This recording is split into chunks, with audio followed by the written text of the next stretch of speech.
Почитувани добар ден. Гостин во неделното интервју на Радио Слободна Европа е претседателот на Сојузот на стопански комори Трајан Ангеловски. Господин Ангеловски, од 5 март започна слободниот пристап до пазарот на труд во рамки на иницијативата Отворен Балкан. Како гледате на ова, како шанса или како нов удар врз домашното стопанство? Генерално мислам дека вашето прашање се состои од два дела.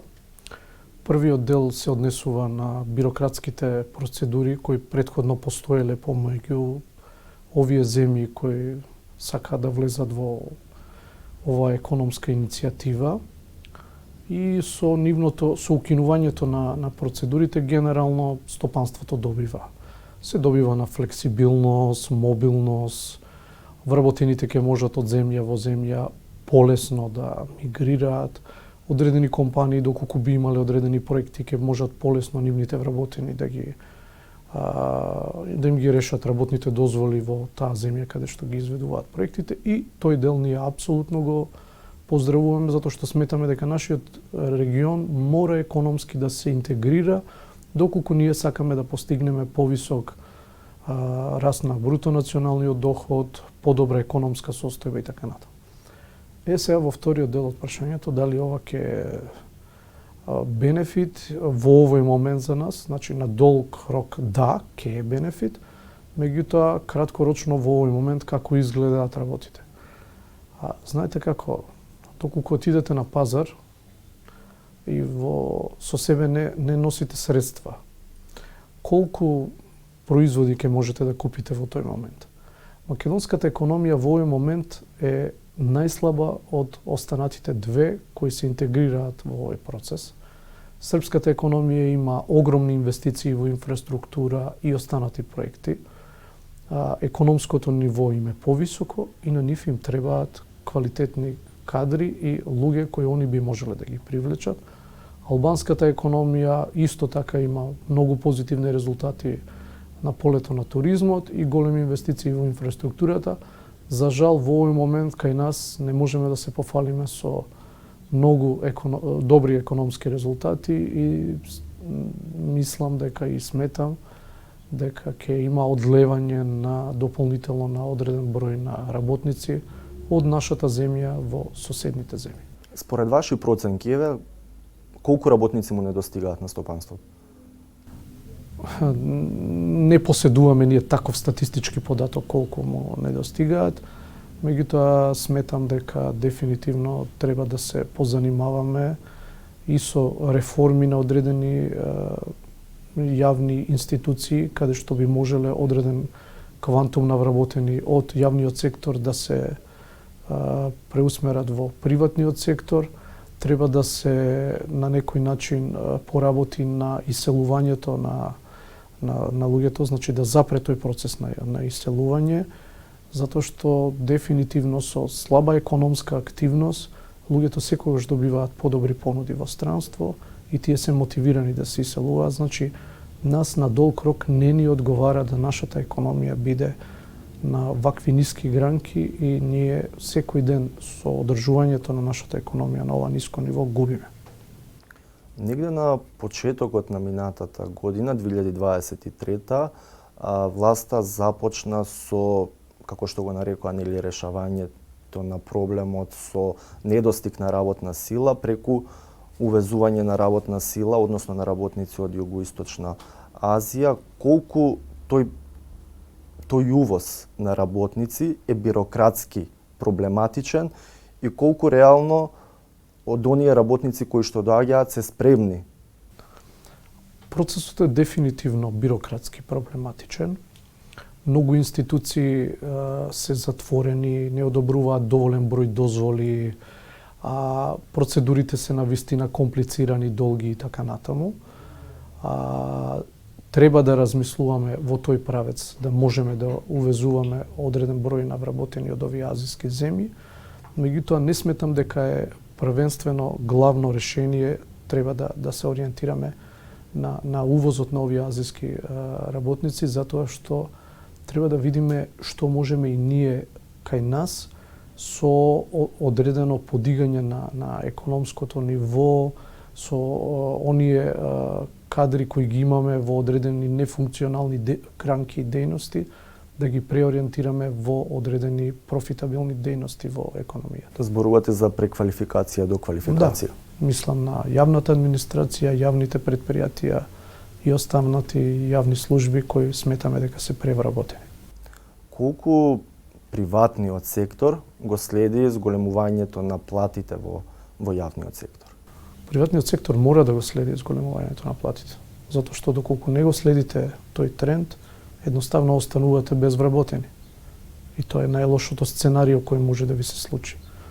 Државата се наметна со подигањето на минималната плата и според многу економски експерти тоа е една од причините за креирање на инфлаторен бран и зголемување на цените на доста производи.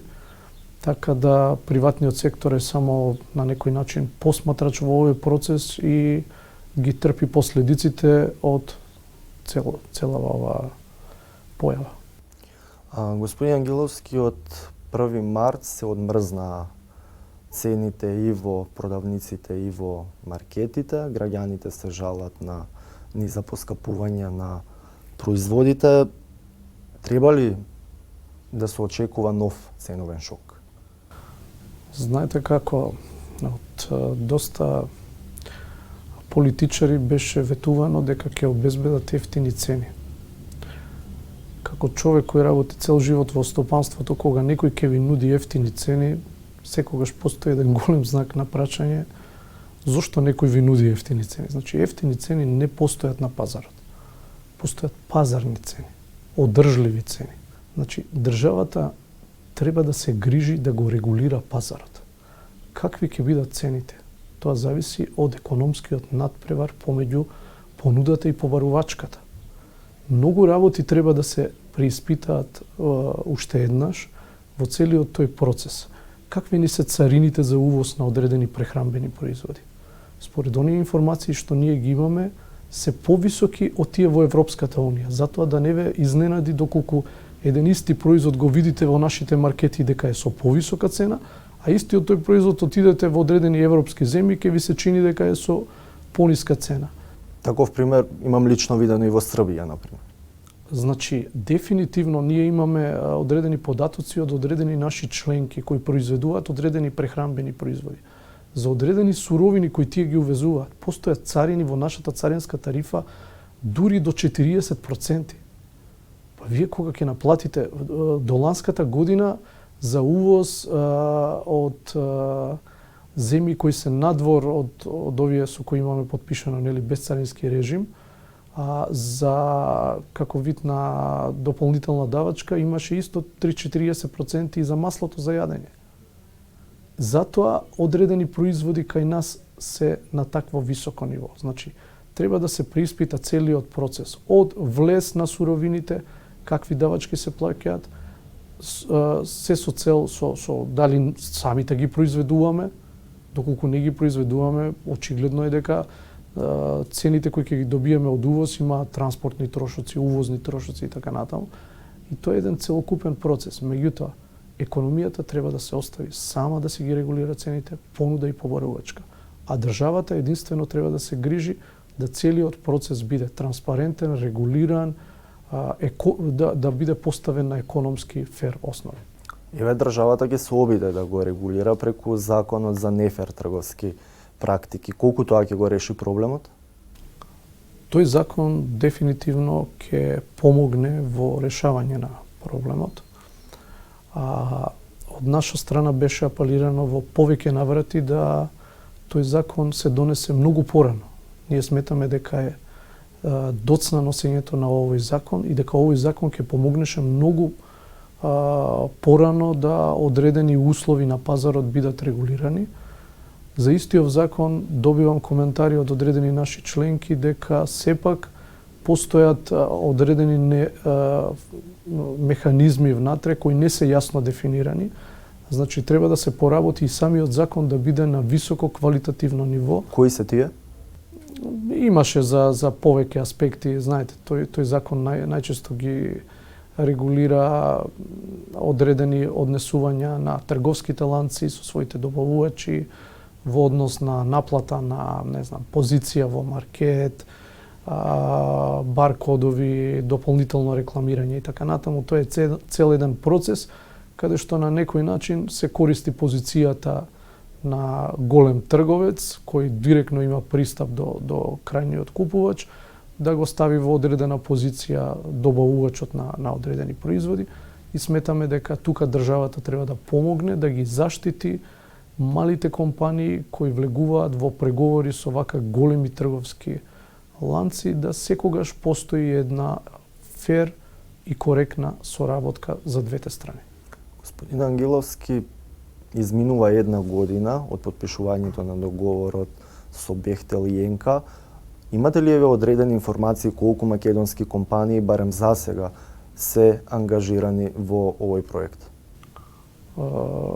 Немам официјални информации колку македонски компании и наше прашање своевремено во процесот на потпишување и она јавна дебата која постоеше во тој момент беше по кои критериуми се избираат домашните компании, кој одредува со колкав процент влегуваат внатре и кои се тие. Така да мислам дека е тоа дискреционо право на Бехтел и ЕНКА и Бехтел и ЕНКА веројатно само одлучува со кои компании ќе соработува и колкав процент, и тамо постоја разлики во она што беше пласирано во јавноста, колкав ќе е процентот на домашните компании, меѓутоа со оглед дека станува збор за еден голем инфраструктурен објект, се укинуваат многу, се даваат царински даночни олеснувања, мислам дека најголемиот дел од сите овие работи изведувачот ќе ги изработи сам. Прашање колку ќе можат македонските компании воопшто да се вклучат, освен со дневно сервисирање и набавки на, знаете, рутински работи, вода, струја. Северна Македонија на пролет ја очекува двојни избори и председателски и парламентарни. Како изборите според вас ќе влијаат врз економијата? Па сметам дека изборите дефинитивно, барем половина од годинава ќе едноставно ќе ни го одземат тој временски период за некои посуштински реформи, активности и така натаму. Политичките субјекти ќе се фокусирани околу изборниот процес. Згора на тоа имаме и двојни избори, нели, парламентарни и председателски.